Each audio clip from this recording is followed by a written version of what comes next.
দাবানলের ধোঁয়া সাধারণ বায়ু দূষণের চেয়ে অনেক বেশি বিষাক্ত, কারণ আগুনে শুধু গাছ পুড়ে না, পুড়ে যায় গাড়ি, বাড়ি, কারখানা। ফলে এই ধোঁয়ায় মিশে যায় বিষাক্ত রাসায়নিক পদার্থ, ধাতু, প্লাস্টিক ও অন্যান্য কৃত্রিম উপাদানের কণা। বিশেষজ্ঞদের মতে এটি শুধু ফুসফুস নয়, দীর্ঘমেয়াদে সারা শরীরে মারাত্মক প্রভাব ফেলে।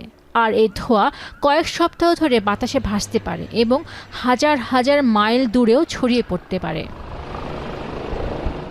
মেরিল্যান্ডের 2023 সালের এক গবেষণায় দেখা গেছে 3380 কিলোমিটার দূরের দাবানলের ধোঁয়াও সেখানে হৃৎপিণ্ড ও ফুসফুসের অসুস্থতা বাড়িয়ে দিয়েছে। সহজ ভাষায়, একটা জায়গায় আগুন লাগলেও তার বিষক্রিয়া পৌঁছে যাচ্ছে অন্য দেশে।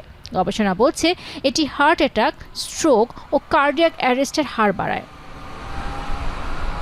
যুক্তরাষ্ট্রের ইউনিভার্সিটি অফ ক্যালিফোর্নিয়ার গবেষক কিথ পেইন বলেছেন, সুস্থ মানুষের মধ্যেও এর প্রভাবে গলা ব্যথা, অতিরিক্ত কফ, কাশি ও মানসিক বিভ্রান্তি দেখা দিতে পারে। তবে এর চেয়েও মারাত্মক বিষয় হলো ক্যান্সার ও ডিমেনশিয়ার ঝুঁকি। এছাড়া 2026 সালে মার্কিন এক গবেষণায় দাবানলের ধোঁয়ার সংস্পর্শকে ফুসফুস, কোলোরেক্টাল, স্তন, মূত্রাশয় ও রক্তের ক্যান্সারের ঝুঁকি বৃদ্ধির সঙ্গে অন্তর্ভুক্ত করা হয়েছে। শুধু তাই নয়, গর্ভবতী মায়েদের জন্য এটি আরও ভয়াবহ।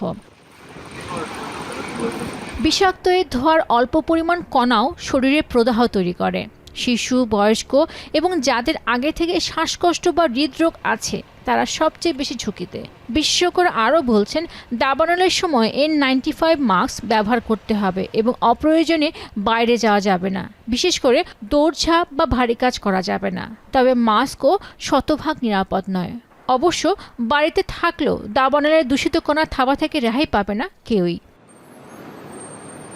এদিকে জলবায়ু পরিবর্তনের কারণে এই দাবানলের সংখ্যা ও তীব্রতা বাড়ছে। প্রতি বছর আগের বছরের চেয়ে পরিস্থিতি খারাপ হচ্ছে।